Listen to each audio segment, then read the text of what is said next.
साथियों, श्रीमद् भगवद गीता मेरी यात्रा, बात इस पर हो रही है और प्रथम अध्याय पर अभी हम हैं।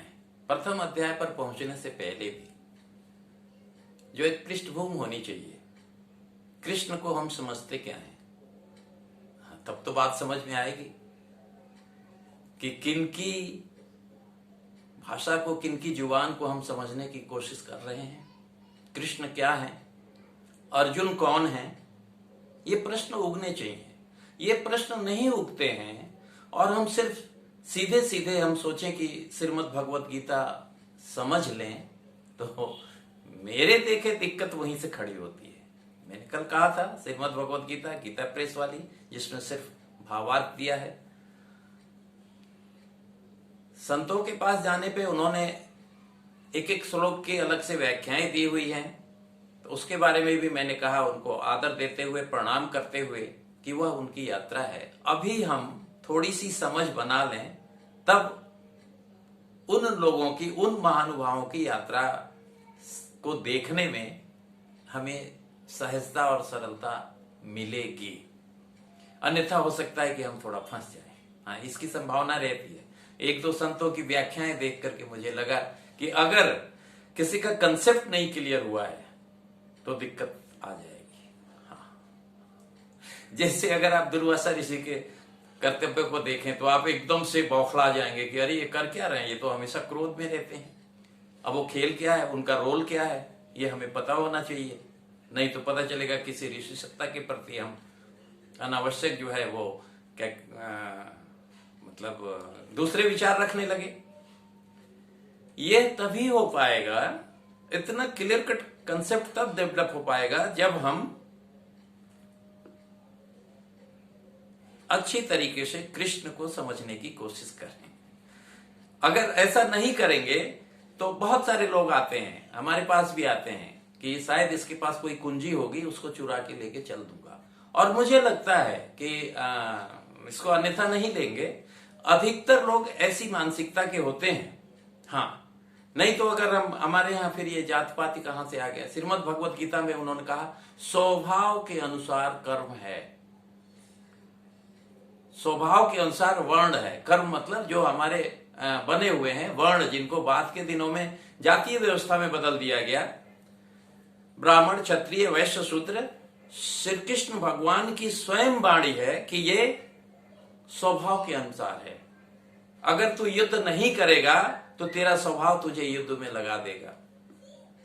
अभी हम पहले अध्याय पे हैं, बहुत आगे कूद के न जाएं, लेकिन यह पृष्ठभूमि पता होना जरूरी है, जिससे कि हम साफ ढंग से देख सकें। साफ ढंग से इसलिए नहीं देख पाते हैं कि पहले ही हम प्रजुष्ट होकर के बैठे रहते हैं। सारी मान्यताओं को गिराना होगा, जहां से भी हमने लिए हैं, चाहे वो पान की दुकान हो, व्हाट्सएप यूनिवर्सिटी हो। अधिकृत व्यक्ति से न ज्ञान लेंगे। अधिकृत व्यक्ति नहीं है, कोई रेलवे का टिकट बेच रहा है, उससे आप ले लेंगे। सबसे पहले आपको क्या जानकारी होनी चाहिए कि यह अधिकृत ऑथराइज्ड पर्सनालिटी है या नहीं है। तो हम प्रथम अध्याय में देखते हैं, कल मैंने बात किया अर्जुन विषाद योग। अर्जुन को विषाद हो जाता है, दुख हो जाता है। सबको निमंत्रित किए, नहीं युद्ध मैं करूंगा, तभी तो वो युद्ध के मैदान में आके सब लोग, कुरुक्षेत्र युद्ध मैदान में, जहां पे कौन कह रहे हैं, धृतराष्ट्र कह रहे हैं।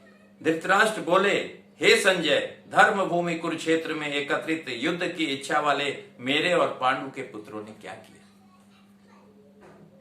और उसके बाद वो श्री कृष्ण भगवान को क्या कहते हैं, मेरा रथ दोनों सेनाओं के बीच में ले चलिए। क्या कमाल है। अगर भगवान हम मान रहे हैं, सर्वशक्तिमान मान रहे हैं, उनको कह रहे हैं अर्जुन, क्योंकि वो सारथी बने हैं, पायलट बने हैं, ड्राइवर बने हैं, कितना महत्व रखता है।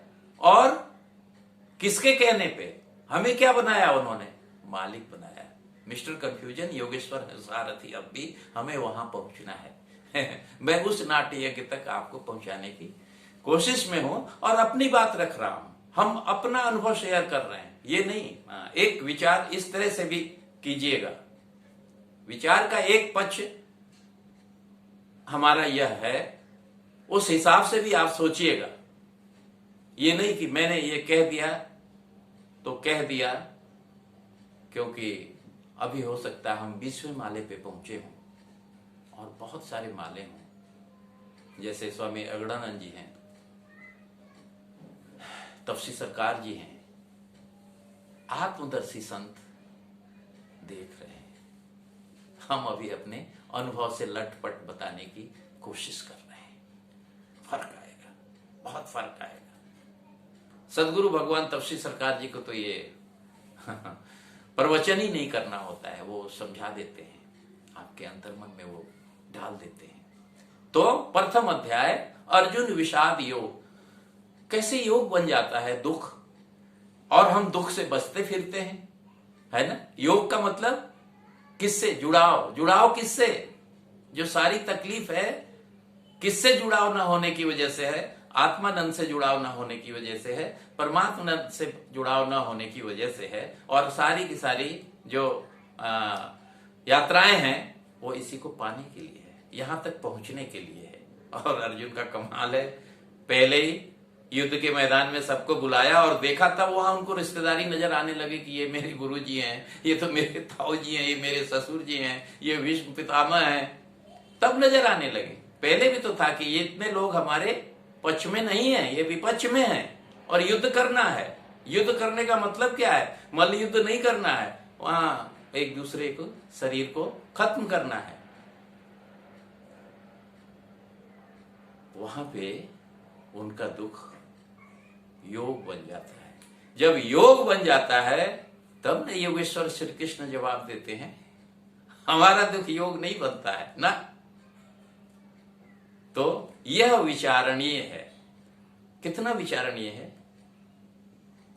जीवन पाने का जो प्रश्न है उतना विचारणीय है कि क्या मतलब है जीवन का। हाँ। कहते हैं ना, रामकृष्ण परमहंस देव हर रात माथा पटकते थे, मां आज भी नहीं मिली ना, आज भी दर्शन नहीं दिया ना। जब यह अकुलाहट जगती है ना, जब ये प्यास जगती है ना, बाली क्या कहते हैं, पहचान जाते हैं, कहते छुप के मुझे क्यों मार। फिर कहते हैं प्रभु की चाहो तो अपना शरीर रख लो। कहते हैं अरे कितना कितना जतन करते हैं लोग आपको पाने के लिए, ऋषि मुनि ज्ञानी ध्यानी, और आप साक्षात मेरे सामने हो। कौन मूर्ख चाहेगा कि आपको पा करके फिर हम छोड़ दें। नहीं नहीं, हम नहीं छोड़ना चाहते आपको। कौन कह रहा है, बाली कह रहे हैं। इसका मतलब उतनी ताकत से भरे हुए हैं वो, साधारण नहीं है जो प्रभु के सामने लीला कर रहे हैं, वो साधारण जन नहीं है। हम तो कह देते हैं, बड़े आसानी से कह देते हैं ये धृतराष्ट्र है। मैं तो आदर देता हूं कि कैसे कोई प्रतिपक्ष में खड़ा हो सकता है, ये दुर्योधन है। लेकिन सोचिए, उनके सामने अगर कोई लीला कर रहा है, खेल में खड़ा है, प्रतिपक्ष में है, तो ताकत से भरा हुआ है। उसने ऐसी प्रार्थना पता नहीं कितने कितने जन्मों की साधना की होगी, तब मालिक के समक्ष खेल कर रहा है। अब आप श्रीमद् भगवद गीता को अगर समझने की कोशिश में हैं, तो पहली बात तो ये होनी चाहिए कि आप योगेश्वर श्री कृष्ण को समझ क्या रहे हैं, या इसमें जो सूत्र दिए हैं हम चुरा के लेके भाग जाएंगे क्योंकि कुंजी होगी। जैसे आपको याद होगा श्री रामचरितमानस जब तुलसीदास जी को दिया गया, कहां पे, वहीं काशी पे, अयोध्या बुलवाया गया, लिखा उन्होंने, लिखने के बाद फिर काशी भेजा गया, किसने, शिव जी की प्रेरणा से। वहां आके जब बांचने लगे तो फिर बड़ी तकलीफ हुई। काशी के पंडितों ने तमाम जो है प्रयास किए कि नहीं, इनका ये, उनकी परीक्षा हुई। गौर करना आप। उसके बाद फिर कब हनुमान जी के दर्शन होते हैं, फिर कैसे श्री रामचंद्र जी और लक्ष्मण जी के दर्शन होते हैं चित्रकूट के घाट पे। भाई संतन की भीड़, तुलसीदास चंदन की सैन, तिलक देत रहुए। तो यात्रा, और कितने साल की अवस्था में उनको श्री रामचरितमानस लिखने की प्रेरणा हुई, जब तुलसीदास जी 75 वर्ष के हो गए। 2 साल कुछ महीने में उन्होंने लिखा है, और हमें तो बड़ी जल्दी पड़ी है। हम अपनी सफाई, अपनी तैयारी नहीं देखते हैं साथियों। मेरे कहने का है मतलब यह है कि हमारी तैयारी हो गई है वहां तक पहुंचने की, श्रीमद् भगवत गीता तक पहुंचने की तैयारी हमारी हो गई है। अगर कहते हैं ना कि जहां पे आप मानस या जहां श्री राम का नाम लो वहां हनुमान जी रहते हैं, हम सचमुच नाम ले पाते हैं? क्या हम सचमुच श्रीमद् भगवत गीता तक पहुंच पाते हैं? तो साथियों, ये जो मैं शेयर कर रहा हूं, साझा कर रहा हूं कि हम यहां तक हमें और पहुंचने की कोशिश करें। और अभी प्रथम अध्याय में हम हैं कि प्रथम अध्याय से ही बात शुरू हो जाती है, प्रथम श्लोक से ही बात शुरू हो जाती है, और इस पे फिर चर्चा करेंगे हम। तब तक के लिए विश्राम। प्रणाम।